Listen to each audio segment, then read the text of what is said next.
Hoje nós preparamos um material sobre tipos de pesquisa e também sobre instrumentos de pesquisa. É muito importante esse material para quem está construindo seu projeto de pesquisa e também fazendo a sua pesquisa para a sistematização da monografia. Deixa eu ver se é aqui. Deixa eu ver se eu consigo.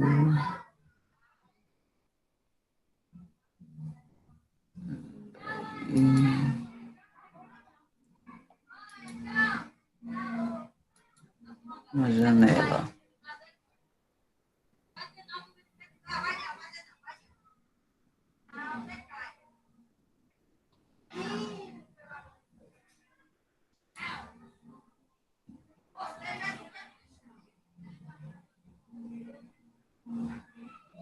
Essa aqui. Essa janela aberta. Pronto. Abriu aqui. Compartilhar, vamos ver.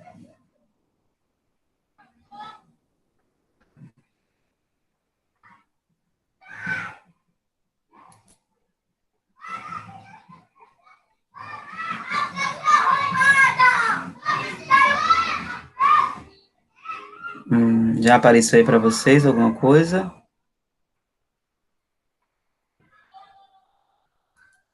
Sim, professor. Certo. Vou ampliar aqui.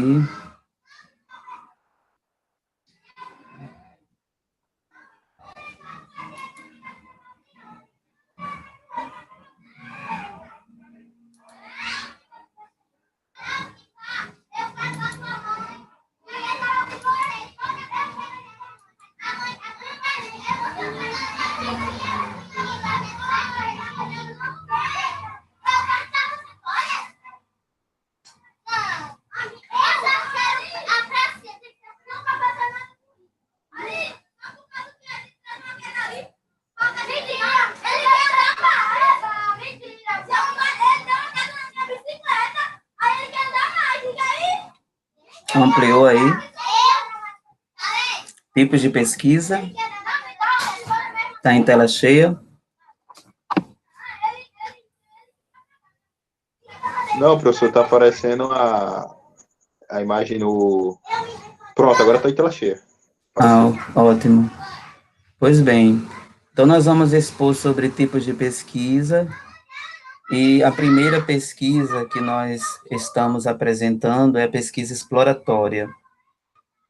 A pesquisa exploratória, ela é o primeiro tipo de pesquisa que a gente faz para conhecer um tema novo. Por isso que o nome é exploratória, é para explorar um novo tema. Normalmente, a pesquisa bibliográfica, ela é classificada como pesquisa exploratória. E toda pesquisa, toda e qualquer pesquisa, ela começa com a pesquisa exploratória. Exploratória tanto da literatura, né, da bibliografia que está presente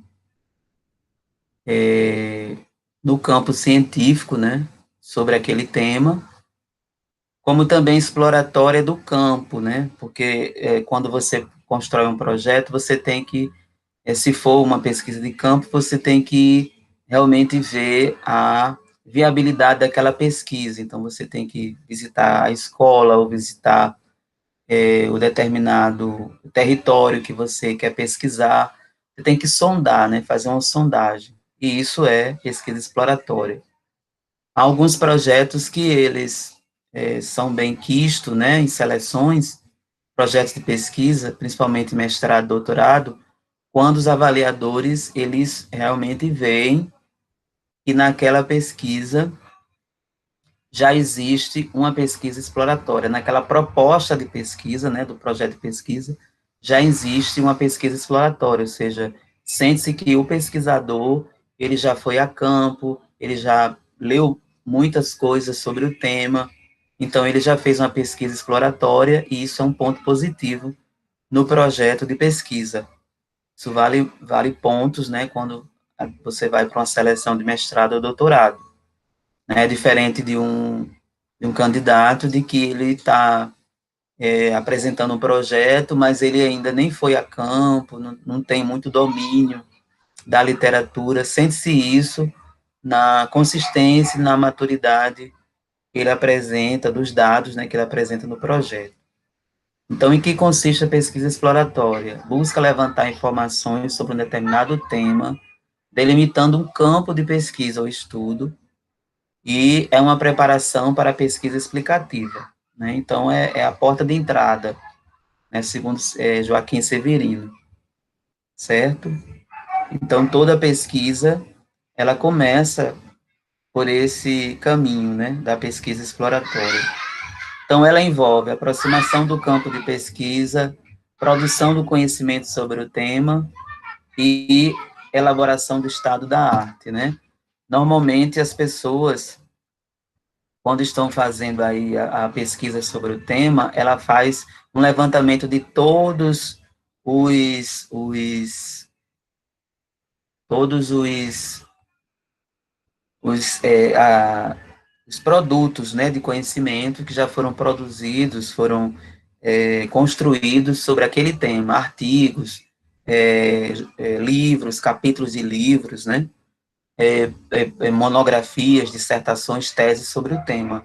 Aí se tem um panorama, né, de se aquele tema é bem estudado, é muito explorado, né, no campo científico, ou se ele é pouco explorado ou não explorado. Alguns alunos, quando estão construindo, né, a parte do seu projeto de pesquisa, que é a justificativa, às vezes eles se assustam quando fazem essa pesquisa e produção do conhecimento sobre o tema, porque não encontram nada. E aí diz assim, não, professor, não vou fazer não, porque eu não encontrei nada. Digo, não, é por isso mesmo que você vai fazer a sua pesquisa, porque como não tem nada, você vai produzir para você ser o pioneiro, trazer à tona essa temática, trazer essa temática para o campo da academia, né? E aí outras pesquisas virão a partir da sua, né? E isso é chamado também elaboração do estado da arte, né? Onde você pode estar fazendo também uma teorização, né? Um estudo teórico sobre o tema. Isso vai ajudar muito nessa parte da delimitação do tema, né? Porque às vezes você faz um tema muito amplo, aí nessa pesquisa exploratória você vai compreender que o que você está propondo para pesquisar é muito amplo, é preciso que você delimite, você pegue apenas um aspecto daquilo que você está querendo pesquisar. Inclusive, você até mesmo na pesquisa exploratória, você consegue identificar que aspecto daquele tema que ainda não foi estudado, e que você aí vai fazer o seu projeto, a sua pesquisa, certo?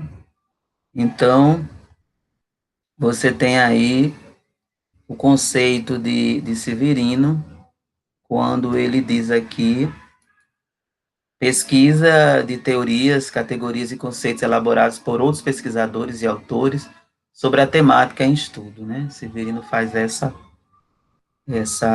conceituação.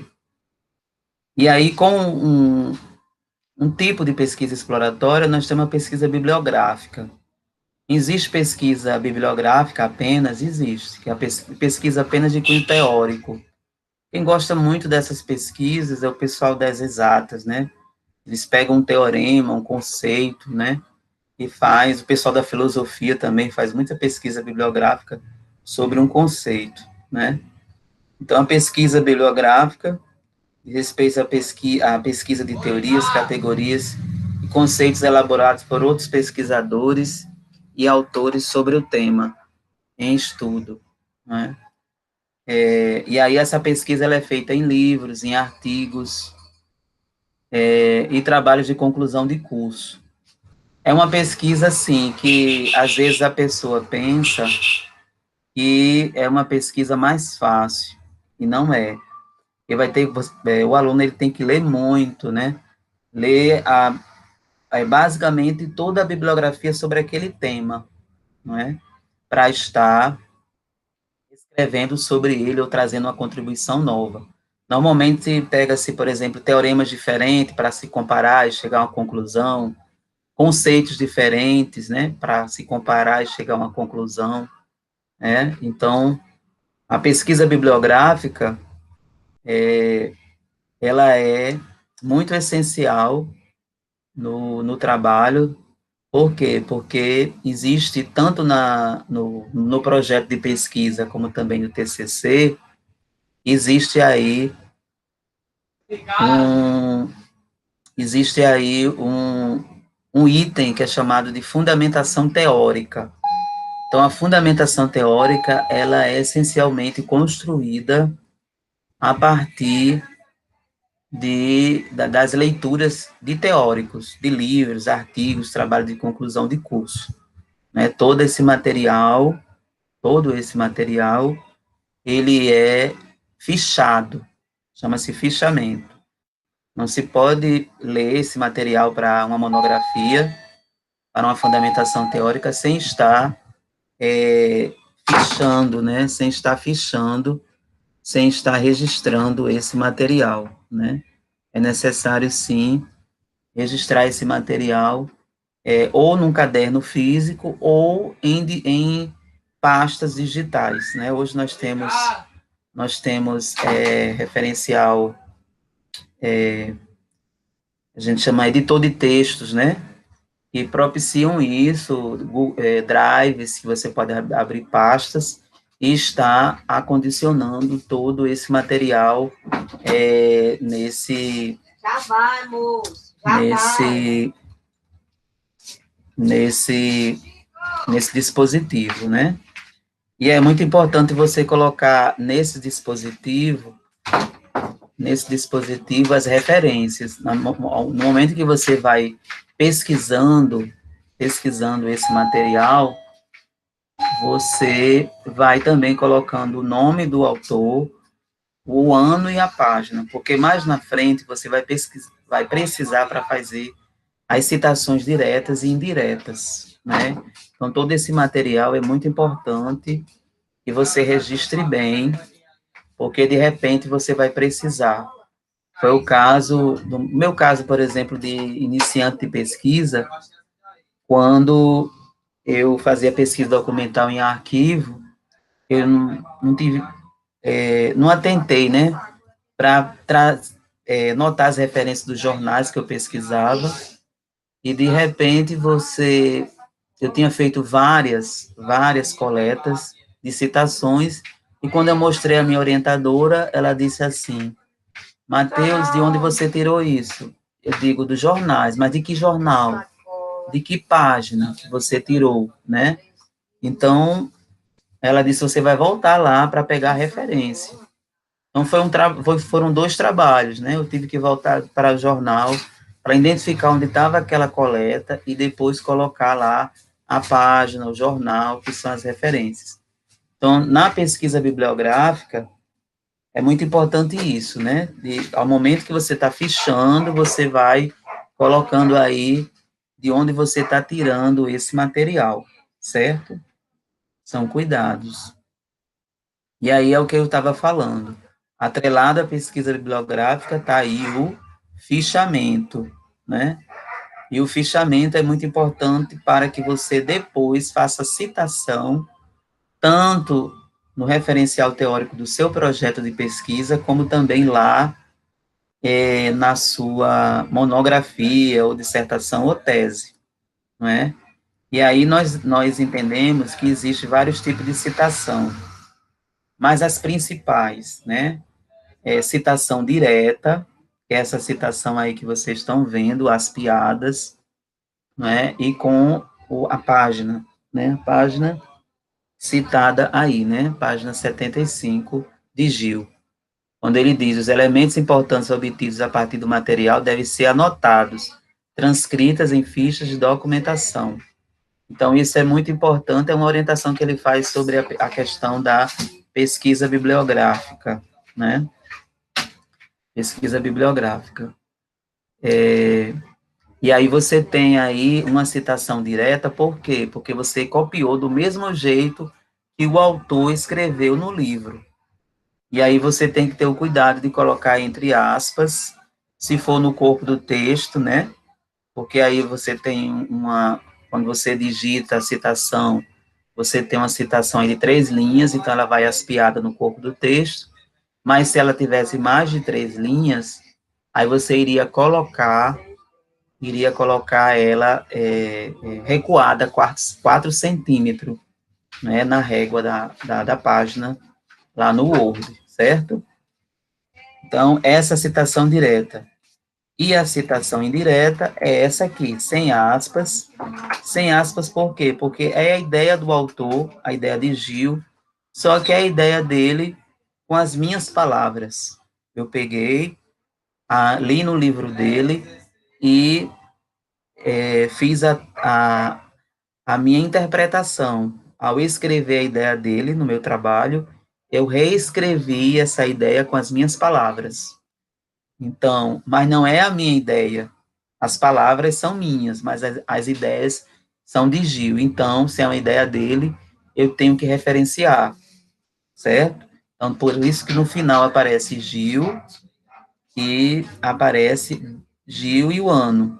Não aparece a página, por quê? Porque não é uma citação direta, é uma citação indireta.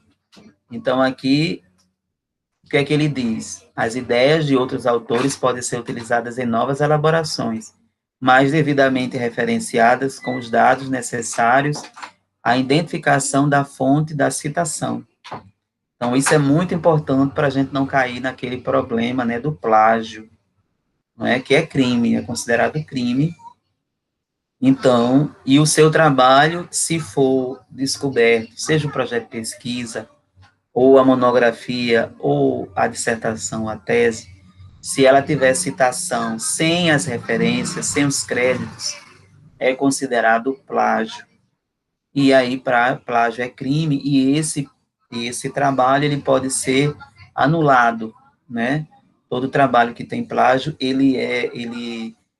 a sua legalidade, a sua veracidade, ela é, ela é investigada, né? Ela é investigada.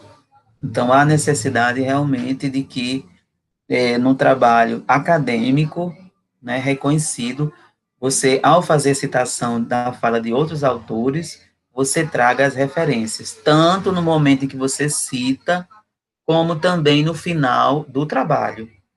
Né? É comum a gente encontrar projetos e monografias que citam no corpo do trabalho, né, um autor, e quando a gente vai lá atrás, às vezes por curiosidade, ver que autor é esse e o autor não está lá. A referência, o endereço da obra, do artigo, não está no final do trabalho. E é uma exigência, né, acadêmica que esteja nessa sintonia que você citou, tem que estar lá a referência na bibliografia, certo? Tudo bem até aí, gente? Tudo bem? Podemos prosseguir? Alguém dá só assim um Tudo bom. sinal. Tudo bem. Então, vamos prosseguir à frente. E aí nós temos um outro tipo de fichamento. Esse fichamento aqui é o fichamento de citação, né? Que você pode estar fazendo o fichamento só copiando, né? As citações diretas e indiretas. É um tipo de fichamento. E tem o fichamento de conteúdo, que é o usual, né? Esse é um fichamento tradicional, onde você lê, por exemplo, o capítulo de um livro e você vai, de acordo com a organização e estrutura do livro, você vai colocando seus comentários. Eu, particularmente, eu gosto muito de fazer mapa conceitual, né? Quando eu estou lendo o capítulo de livro, eu faço os mapas. Mas eu trouxe aqui a forma tradicional de fazer fichamento, que é a chamada fichamento de conteúdo. Esse aqui é um fichamento da obra de Severino, Metodologia do Trabalho Científico, e é um fichamento que está na página 66 a 74. Eu li essa parte do livro, que me interessou, né, e mostra aí a etapa aí da organização de um estudo bibliográfico. Como é que se pode fazer essa organização? Então, eu conservei, do mesmo modo que estão os subtítulos na obra, só que dentro desses subtítulos estão os meus comentários. Para cada subtítulo, depois que eu li, né, o que está escrito lá, eu peguei e coloquei o meu comentário aqui, ó, né? Aqui é o subtítulo como está na obra, e aqui está o meu comentário. Então, 2.2, ele fala a documentação como método de estudo pessoal. Então, existe 3 ou 4 parágrafos lá falando sobre essa introdução, mas depois que eu li, eu registrei só isso. É necessário fazer uma seleção de materiais pertinentes para estudos sobre o tema. Foi isso que eu achei mais importante do que eu li e registrei aqui no meu fichamento de conteúdo. Aí fui para o item 2.A, que fala sobre a prática da documentação. Então, li essa parte do texto, né, de Severino.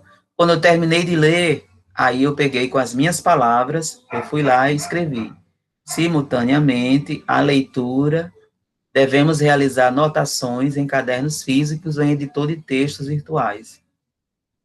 Então, de forma sintética, né? Quem é mais prolixo pode também escrever mais, mas de forma sintética, o que ele disse nesse tópico foi isso, certo? Eu não copiei de lá do livro.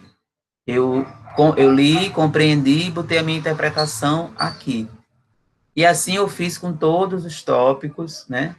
1, 2, 3, 4, 5, 6. São 6 tópicos, né? Que ele discorre, né? Nesse capítulo 2 do livro, nesse item, né? 2.2.2. E eu fui lendo e fui colocando as minhas considerações, né? Aqui no final ele bota que o vocabulário técnico, linguístico é algo importante, né? Que o aluno, no momento que está fazendo a pesquisa bibliográfica, criar um glossário para registrar os conceitos, termos dantes desconhecidos. Eu já faço isso também. Quando é assim um texto muito difícil, novo, aí eu vou grifando as palavras e já vou procurando no Google ou no dicionário aquelas palavras que eu não conheço. Aí, quando eu busco o significado daquelas palavras, o texto até flui mais fácil, né? Porque quando a gente não conhece o significado de uma palavra, é como se tivesse realmente uma pedra no caminho, né? A gente fica naquela coisa de tentar compreender o significado e, às vezes, a falta daquele significado impossibilita a compreensão do que a gente está lendo, né? Então, são 2 tipos de fichamento mais usuais. É o de citação, né, que a gente faz para realmente utilizar dentro do nosso referencial teórico, quando a gente está construindo a monografia, é preciso citar, e o fichamento de conteúdo, onde a gente traz aí a compreensão dos elementos de um capítulo, ou de uma seção de um capítulo que a gente está estudando, né? Gente, se aparecer algum... Professor, Oi, pode perguntar. eu tenho uma dúvida. Hum, Eu tenho uma dúvida que alguns professores eles me orientaram a fazer, por exemplo, nesse momento que eu estou fazendo a monografia mesmo, não um projeto, a fazer tanto a introdução quanto a metodologia. Não, na verdade, só a introdução. Logo após eu introdução. terminar aquela parte do desenvolvimento. Sim, sim, é. É uma Aí eu queria. orientação. É uma orientação que se faça. É uma das últimas coisas que se faz do trabalho, né?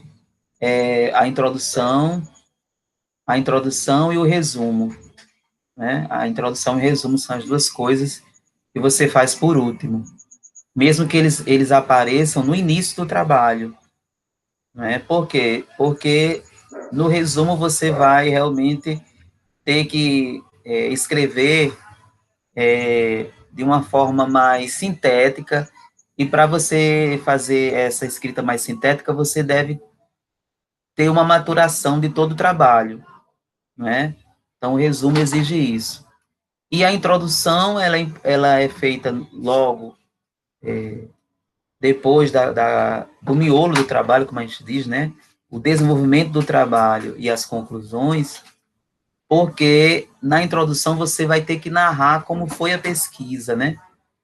Apresentar um pouco da estrutura do trabalho, então, apresentar o objeto de pesquisa, você vai já utilizar o verbo no passado, na introdução dizer que a pesquisa foi realizada, entendeu? Enquanto que no projeto você bota o verbo no futuro, na introdução do trabalho, da monografia, você vai colocar o verbo no passado, né? A pesquisa se desenvolveu de tal forma, teve tais etapas, foram tantos sujeitos entrevistados, né? O questionário foi aplicado a tantos professores, então sempre foi, o verbo vai ser no passado, no pretérito. É por isso que realmente há essa orientação de que tanto a introdução como o resumo, eles sejam as últimas coisas a serem efetivadas, porque exige realmente essa maturação maior da conclusão do trabalho. Apesar deles se apresentarem, né, na Certo. lógica, né, na construção do trabalho no início, né? No início, ele se apresenta logo no início do trabalho, certo? E aí, na construção, você pode estar colocando só o título, né? Resumo, introdução, vai já deixando a página em branco, né, reservada, e aí vai trabalhar no miolo, né, no desenvolvimento do trabalho, na monografia, e mais à frente, quando terminar essa parte, aí você retorna para fazer a introdução e o resumo. É bem acertada essa orientação. Ah, entendi. Sobre essa questão do fichamento, é Uhum. necessário a gente conceituar ele na revisão metodológica? É só se realmente Esse é você, o conceito dele. de fichamento, é só se você Sim. estiver fazendo uma pesquisa essencialmente bibliográfica, entendeu? Quando você está fazendo uma pesquisa essencialmente bibliográfica, aí você pode narrar, né, dizer qual foi a metodologia que você utilizou para fazer essa pesquisa bibliográfica. Se você utilizou essencialmente só pesquisa de citação ou pesquisa de conteúdo, né, ou fichamento de bibliografia, né, que você aí ficha o livro como um todo. Então, quando você está fazendo uma pesquisa essencialmente bibliográfica, você tem que trazer essa especificidade. Mas se sua pesquisa ela é de campo, então você tem que realmente dar mais fôlego, né, trazer mais detalhes sobre essa dimensão da pesquisa. É certo que você vai, se você fez pesquisa bibliográfica com pesquisa exploratória, você vai citar, né, que a pesquisa foi bibliográfica na primeira parte, no primeiro momento, que você é, pesquisou, né, determinado tais e tais conceitos nas obras de tais e tais autores, mas não há necessidade de você especificar a metodologia de como seria essa pesquisa bibliográfica. Agora, pode trazer o conceito, né, conceito do que é uma pesquisa bibliográfica para dentro do trabalho, seja ele no projeto de pesquisa, seja ele na monografia, é necessário que você cite o tipo de pesquisa e traga o conceito, né? E depois dizer quais foram os conceitos que você pesquisou e em que autores. Mas não necessariamente você tem que trazer detalhes sobre o tipo de fichamento, né, desses meandros mesmo, porque a sua pesquisa ela vai exigir mais detalhes sobre a pesquisa de campo, entendeu? Pesquisa de campo, aí lá sim você tem que dizer o passo a passo, né? Se é um estudo de caso, aí você vai ter que realmente conceituar o que é o estudo de caso e vai ter que dizer passo a passo como você fez esse estudo de caso, ok? Entendi. Então vamos para o terceiro tipo de pesquisa, né? O primeiro foi exploratório, o segundo bibliográfico, a terceira o terceiro tipo de pesquisa documental. e aí diz respeito à análise de documentos dispostos em arquivos de impressos e audiovisuais, no caso, em jornais, fotos, filmes, gravação, legislações.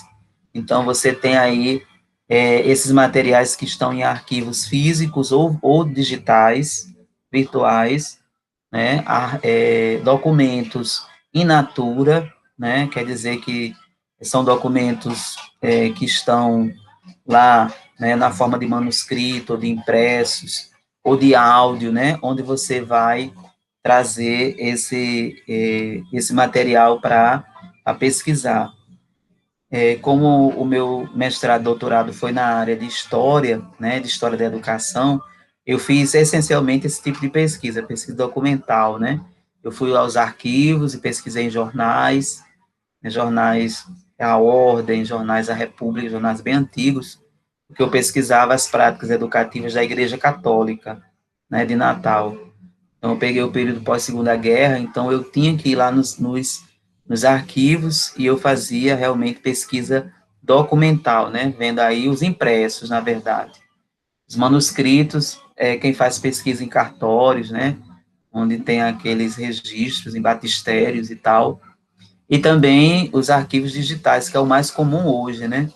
Existe hoje bibliotecas, plataformas aí digitais que disponibilizam repositórios, né, de arquivos, tanto imagético, como de filmes, e também de documentos, né?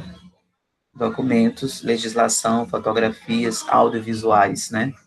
Então, é muito da tradição de que quem faz pesquisa em história, fazer pesquisa documental. Não sei na área de geografia se poderia entrar aí a cartografia, né? Os mapas dentro dessa categoria de pesquisa documental. Eu acho que é uma pesquisa bastante interessante, assim, pesquisar em mapas, por exemplo, do século XVI, XVII, né? Mapas antes da Idade Moderna, por exemplo, no contexto medieval, né? Eu ainda não vi pesquisas nesse sentido, mas é bem interessante no campo da geografia essas pesquisas em mapas, né? Porque até a disposição mesmo, né? O foco que se dá a determinados territórios, a representação que se faz desses territórios, elas são diferentes de acordo com o contexto histórico, né? Das épocas. Né? É muito interessante essa pesquisa. Eu acho que essa possibilidade de pesquisa geográfica, nessa perspectiva documental, poderia ser feita por meio da cartografia. Eu acho que esse material ele é disponível nas grandes bibliotecas, né? Que estão aí com acervos virtuais disponíveis. E é muito bom assim hoje, porque você tem essa possibilidade de você entrar nessas bibliotecas, nesses acervos, sem sair de casa, né? Você não vai gastar dinheiro, você entra lá e pesquisa de uma forma bem significativa. E na forma 0800 também, é melhor Professor, ainda, 0800. Oh, diga aí. Ícaro tem uma dúvida aí Uhum. no chat. Dá para ver o chat aí? Não, não dá para ver, eu só vejo a apresentação. Você tem como Ah, reproduzir? tudo bem. Uhum. Para ele não ficou muito claro qual a diferença entre pesquisa documental e bibliográfica. Certo.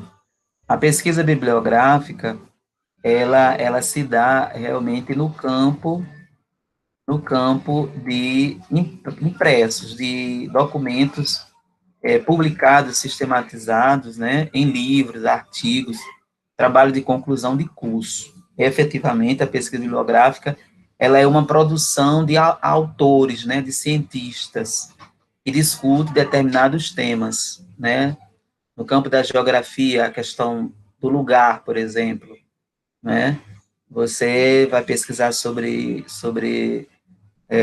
um tema de pesquisa que exige esse conceito, então você vai atrás de livros, artigos, monografias, dissertações e teses que discutem essa temática, né? Essencialmente isso. A pesquisa bibliográfica é uma pesquisa conceitual, teórica, né? Você vai atrás do conceito nesses materiais que foram publicados, que são produções de conhecimento, né? Já a pesquisa documental, né, ela vai à procura de materiais que a gente chama in natura, né?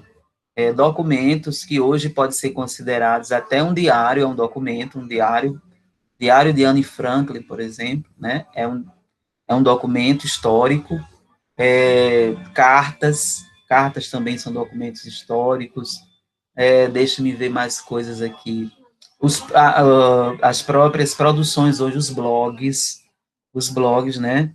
Os blogs, eles são também, se você está fazendo uma pesquisa sobre um determinado tema, não é? A depender do tema, você pode estar fazendo isso também no espaço virtual.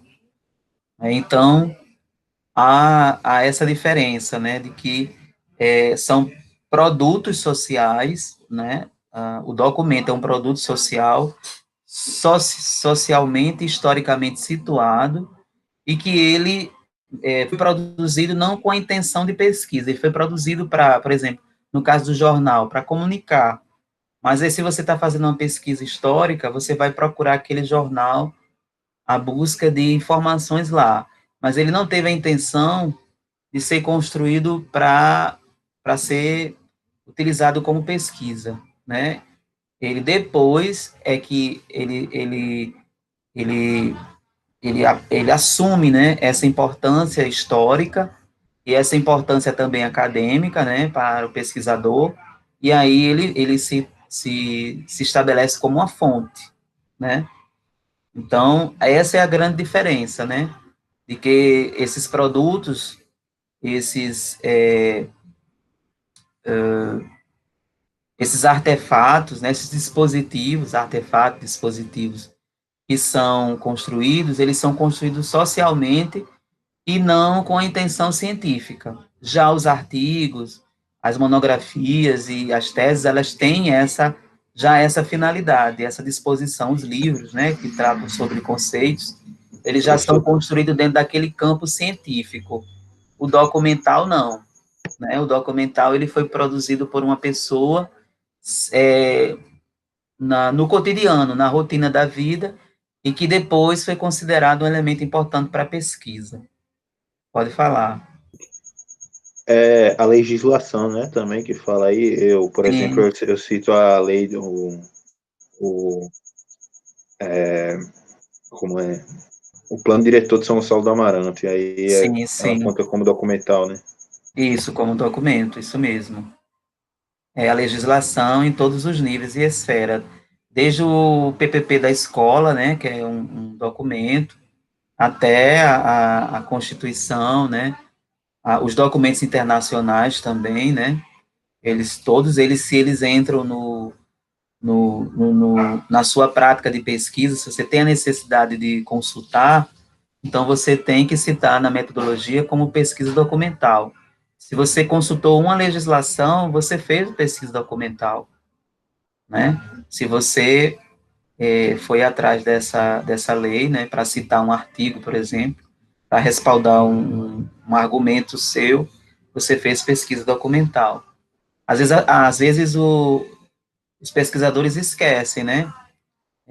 Se utiliza da legislação e não cita no trabalho que fez pesquisa documental, certo?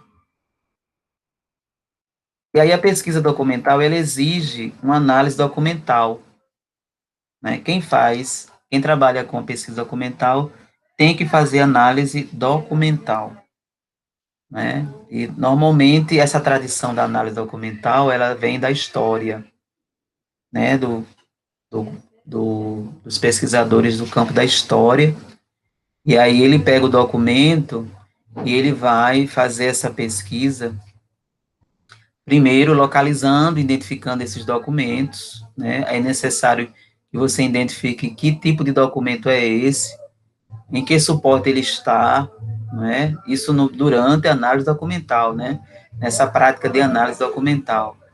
É preciso que faça a seleção dos documentos pertinentes para a sua pesquisa, porque a princípio você faz um levantamento de tudo que você acha, e muitas vezes essa primeira fase, o aluno ele fica angustiado. Esse professor tem muita coisa, eu digo, mas dessa muita coisa, você vai tirar apenas o essencial que você acha pertinente, junto com o seu orientador, para a sua pesquisa. Você não vai ler tudo isso, você não vai pesquisar tudo isso, você vai fazer aí uma checagem, né? Você vai andar por esses documentos e ver qual deles é mais importante, né?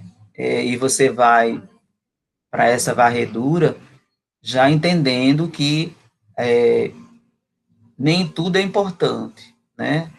Nem tudo é importante. Você tem que ver o que é essencial. Porque às vezes o aluno chega e diz: não, mas professor, mas é tudo importante. Eu sei, tudo é importante, mas vamos ver o que é que realmente é mais importante para entrar na sua monografia, né? Porque às vezes o aluno ele quer colocar tudo o que pesquisou na monografia, e aí não cabe. É a mesma coisa na dissertação, a mesma coisa na tese, né? E muitas vezes, quando a gente vai para a qualificação, o pessoal que está na banca diz: olha, tem muita coisa aqui, mas você vai tirar tal coisa para fazer um artigo, você vai tirar tal coisa para fazer isso, porque está muito obeso, né? Chama-se obeso o seu trabalho. Você vai fazer uma limpo aqui, porque parece que tudo que você pesquisou, você colocou aqui, né? Então, há uma necessidade de uma seleção mesmo dos documentos mais essenciais. Essa recomendação se dá também para a questão aí dos livros, né, dos artigos, do material científico que você está pesquisando, né, para que você realmente faça a seleção. Depois, o exame dos documentos, a categorização, que é um tipo de análise, né, dos documentos, a tabulação,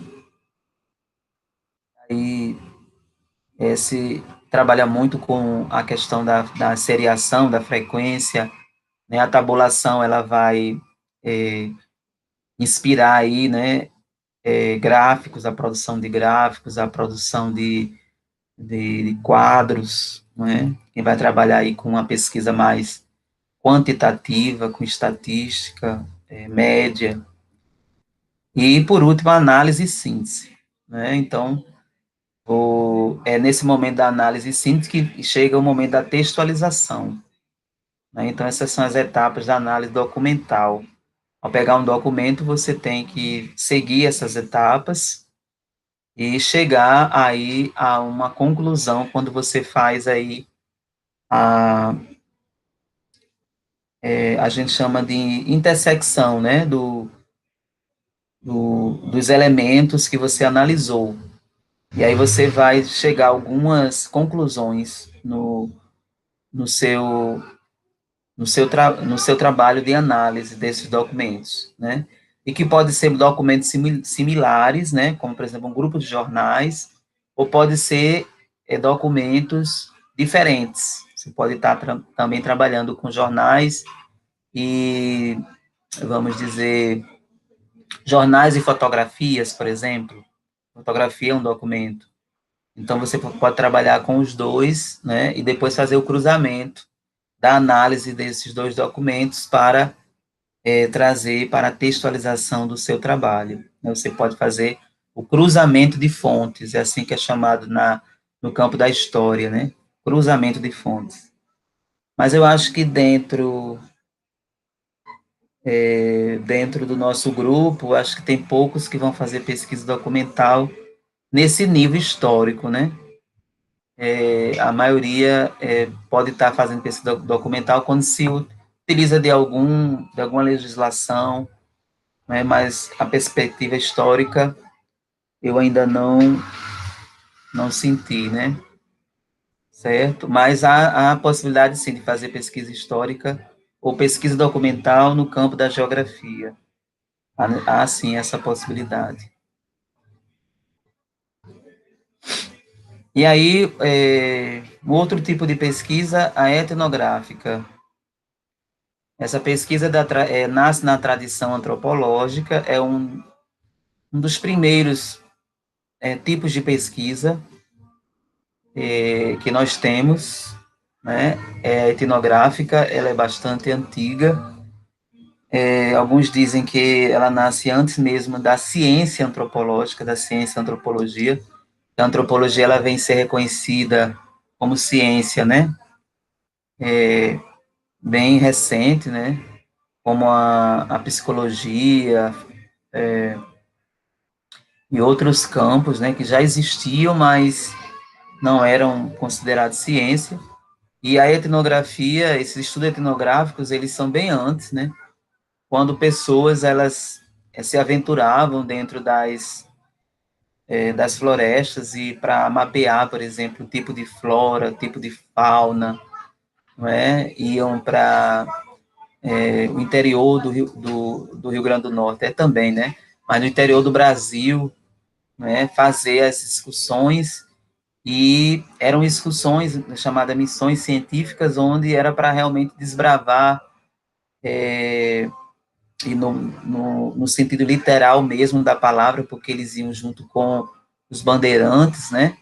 E eles iam em forma de expandir o território para o interior, né? Eles já tinham dominado o litoral todo, e eles queriam chegar ao interior do Brasil, cumprindo aí o Tratado de Tordesilhas, e eles iam adentrando, né, o interior e ao mesmo tempo realizando as matanças, né? Fazendo descoberta e também fazendo genocídio, infelizmente, né? Então, as etnografias, elas foram um dos primeiros estudos, né, que se faz aí nesse momento de desbravamento, de colonização, né, de invasão, né, de territorial das Américas, né? Então, antes mesmo da antropologia enquanto ciência, você já tem a prática da etnografia, que é um estudo bem detalhado mesmo, que envolve observação e registro detalhado, né? Então, propõe a imersão do pesquisador no locus de pesquisa para compreender a dinâmica real dos fenômenos sociais estudados, né? Então, a prática da etnografia, Professor, ela, ela é muito essencial, e ela envolve aí a questão essencialmente da observação e do registro. Pode dizer. sim, eu conheço um livro de um autor, eu nem considero o livro assim científico, mas eu acredito que ele usou a metodologia etnográfica no sentido de que ele queria pesquisar sobre o fenômeno da mendicância, né? Ele queria saber um pouco Uhum. mais sobre os mendigos e tal, e Sim, ele meio que atuou ali, ele virou um mendigo por algum tempo para saber, entender um pouco. é isso. E essa imersão é exigida. Quem faz etnografia, e eu acho que essencialmente a prática da etnografia é uma prática antropológica, mas também geográfica, né? Porque há essa imersão no local, no lugar, né?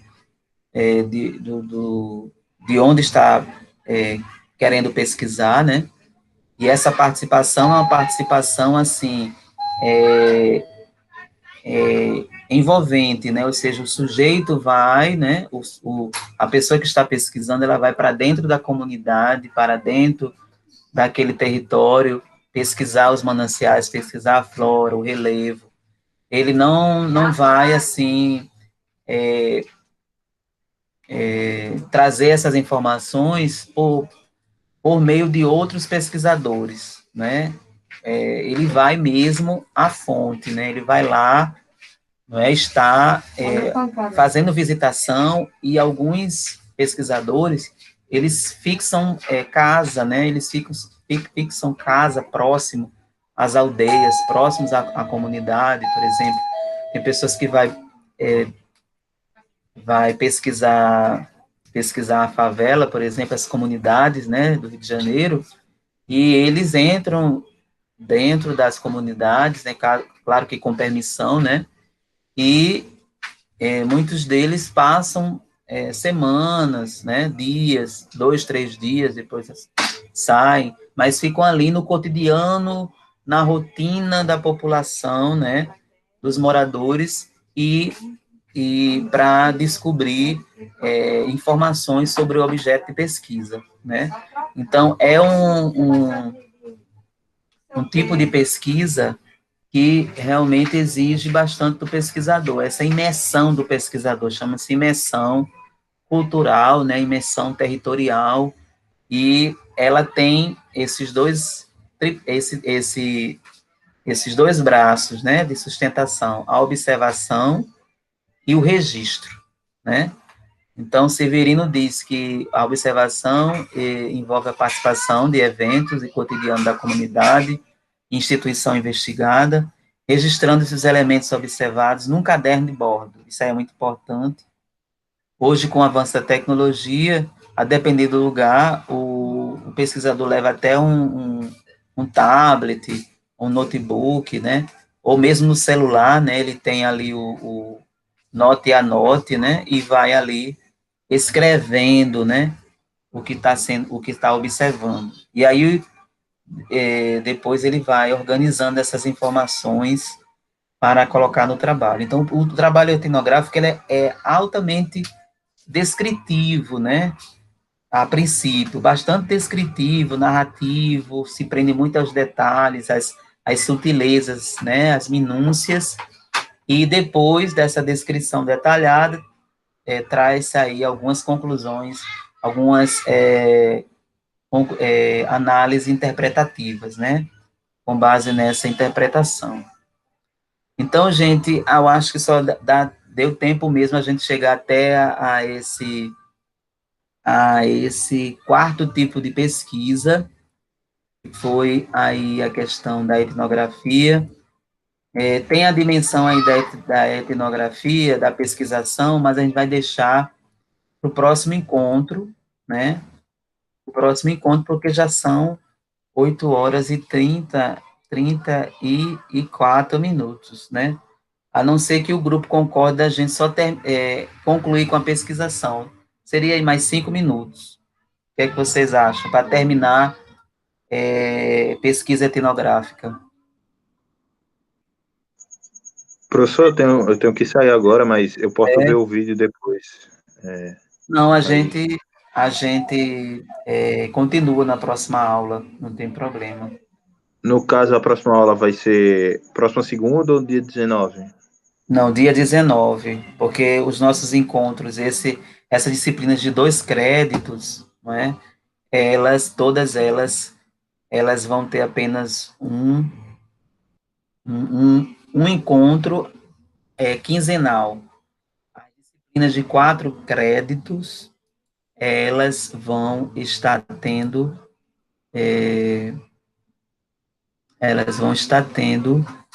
deixa eu aqui fechar, dar uma pausa aqui na nossa gravação, porque aí